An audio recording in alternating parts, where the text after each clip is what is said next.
Okay, I'd like to talk to you about optimization. We're going to consider a pretty famous example.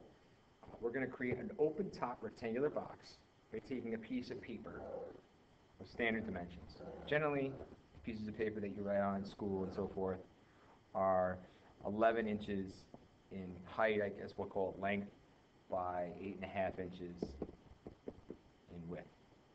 Okay, what we're going to do is we're going to cut squares out of the corners. So in each corner, we're going to cut out an equal size square of variable length. So we don't know how long the square should be, but you can sort of start to imagine how the box might look different if we cut out different size squares. So for example, what we're going to do is we're going to cut out along these red dotted lines and then fold up along the green dotted lines. And if you do this, you'll create the open top rectangular box that I mentioned. So here's what it would look like. It would look like this. Here's the front of the box. There's the side of the box. Here's the open top. If you look down inside, you'd be able to see there. And so this is a container, and this container could hold stuff. You could put stuff inside here, maybe M&Ms or something that you really like. So the question is, what size square should I cut out so that I can hold the most stuff? So to answer that, you first need to think about, okay, what concept can we talk about that would measure how much stuff a box like this could hold?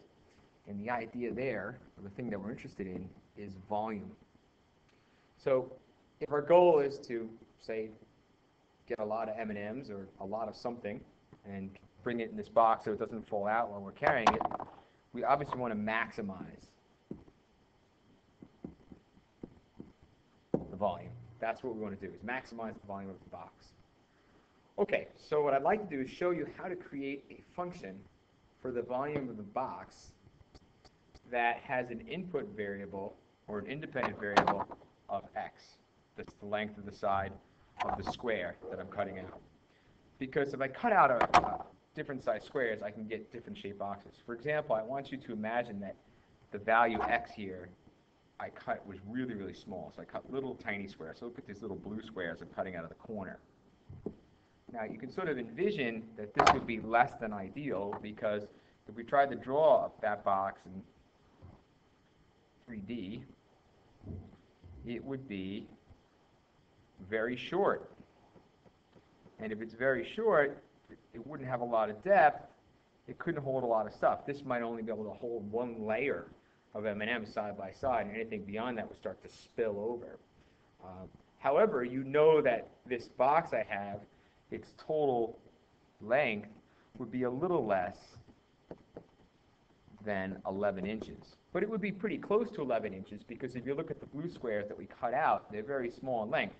So it'd be close to 11 inches. It wouldn't get much bigger than, much smaller than the original piece of paper, but when you fold up the sides, you wouldn't have a lot of depth. So maybe something more like the first box would be ideal. So I'd like to show you how to create a formula, and then in a later video, we'll find the max value of that formula, and we'll talk about a domain that makes sense. In general, to find the volume of a box, a rectangular box, the formula is length times width times height. So if we know that, we're actually in pretty good shape. We go back up to the original picture. I want you to look at those red squares and imagine if we folded this up along the green dotted lines, that side of the square, which we denoted with x, would actually become the height of our box. So that means we actually know one of these variables. We can say that volume equals, length is unknown right now, width is unknown, but we can say that the height is x. To get the width, it's a little bit of thinking and we'll be okay. The original width of the piece of paper was 8.5 inches. However, we've cut x out from the left side, so I'll circle that over here, and we cut it out again from the right side. So we've taken 2 x's away from the total length of the resulting box. So that means our width is 8.5 minus 2x. And then lastly, the same reasoning would tell us that since the original length was 11 inches, and we cut an x off the top and an x off the bottom, our length of this green line here, this green line we're going to fold along, will be 11 minus 2x. Just like this one up here was 8.5 minus 2x. So we can plug that into our formula. And there we go. This is the formula for the volume of the open top rectangular box that we would like to maximize in an effort to hold the maximum amount of stuff. Thanks for watching.